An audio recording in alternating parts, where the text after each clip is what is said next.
జై హింద్, జై భారత్. నేను మీ అందే శ్రీధర్ రెడ్డి. Welcome to Chitragupt. ఈరోజు భారతదేశం విశ్వగురువుగా ఎదుగుతుంది అనడానికి కారణాలు మనం ఎన్నో చూస్తాం. భారత్ విశ్వగురువు ఎలా అవుతుంది, ఆ దిశగా ప్రయాణాలు ఎప్పుడు మొదలైనవి అండ్ దాన్ని వెనుకున్నటువంటి కథ కమామిష్ ఏంది అది చూద్దాం. మన భారతదేశాన్ని ముఖ్యంగా మనం నరేంద్ర మోడీ గారు వచ్చినప్పటి నుంచి భారతదేశాన్ని విశ్వగురువుగా తీర్చిదిద్దాలనే కలల్ని మనము చూస్తున్నాం. వాళ్ళు తీసుకున్నటువంటి చర్యలు కావచ్చు, ప్రతి విషయం ఆయన ఎక్కడ మాట్లాడినా కూడా మన సనాతన ధర్మం కావచ్చు, ఈ సంస్కృతి కావచ్చు, విశ్వగురువు అనే ఒక పదం మనం వింటున్నాం. ప్రజా వికాసం సకల జనులకు సొంతం, సనాతన ధర్మం. మన భారతదేశాన్ని విశ్వగురువుగా తీర్చిదిద్దే లక్ష్యంతో ముందడుగేస్తున్నటువంటి మన ప్రధాని ఎక్కడ చూసినా ఆత్మనిర్భర్ భారత్. ఒకప్పుడు భారతదేశం మనం ఇంపోర్ట్ చేసుకునే వాళ్ళం. రాకెట్స్ కావచ్చు, మిసైల్స్ కావచ్చు, డిఫెన్స్ కావచ్చు, ఏవైనా మనం ఇంపోర్ట్ చేసుకునే వాళ్ళం. కానీ ఈరోజు ఆత్మనిర్భర్ భారత్తో ప్రపంచానికే మనం ఈరోజు దిక్సూచిలాగా, ప్రపంచానికే ఏ చర్య తీసుకున్నా భారతదేశం ఏమి ఆలోచిస్తుంది, ఏ చర్య తీసుకుంటుంది అనేది ప్రపంచమంతా మన వైపు చూసే రోజులు మనకి ఈరోజు చూస్తున్నాం. ఒకనాడు పీపీ కిట్లు కూడా తయారు చేసుకునే సామర్థ్యం లేని భారత్ ఇప్పుడు చంద్రమండలంలో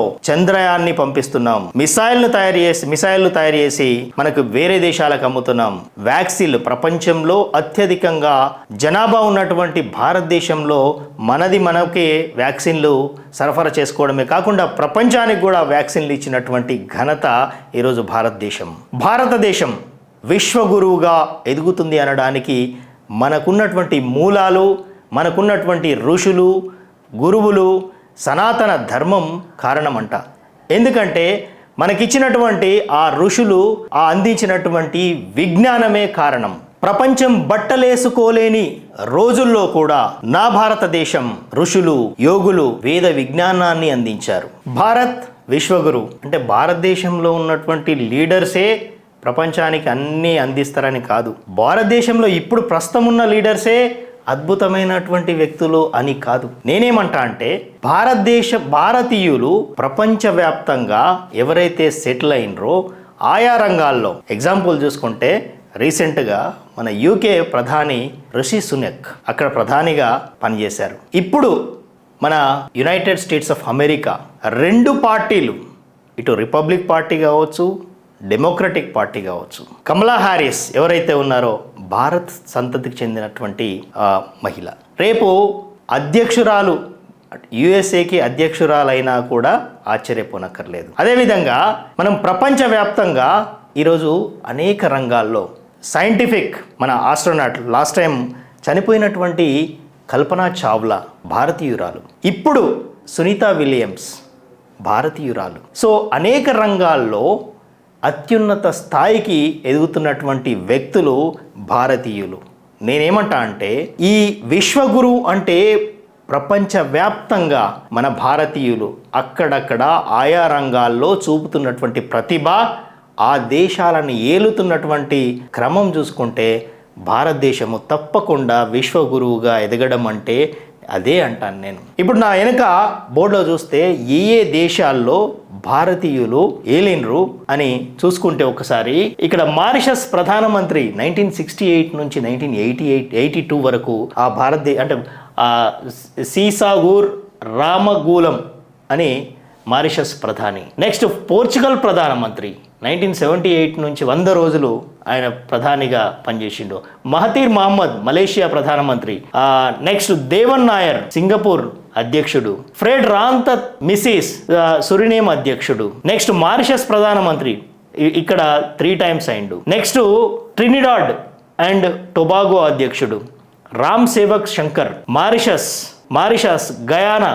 నెక్స్ట్ ఫిజీ ప్రధానమంత్రి లాస్ట్ టైం చూసినాం మనం. సో ఇట్లా ఆల్మోస్ట్ 30 నుంచి 40 దేశాలలో మన భారతీయ సంతతికి చెందినటువంటి వ్యక్తులు ప్రధాన భూమిక పోషిస్తున్నటువంటి విషయం. అందుకే నేనేమంటా అంటే దీనికి కారణము భారతదేశంలో ఉన్నటువంటి వేద సంస్కృతి కావచ్చు, మన సనాతనంలో మనం ఎంతోమంది ఋషులను వీళ్ళందరినీ చూసినాం.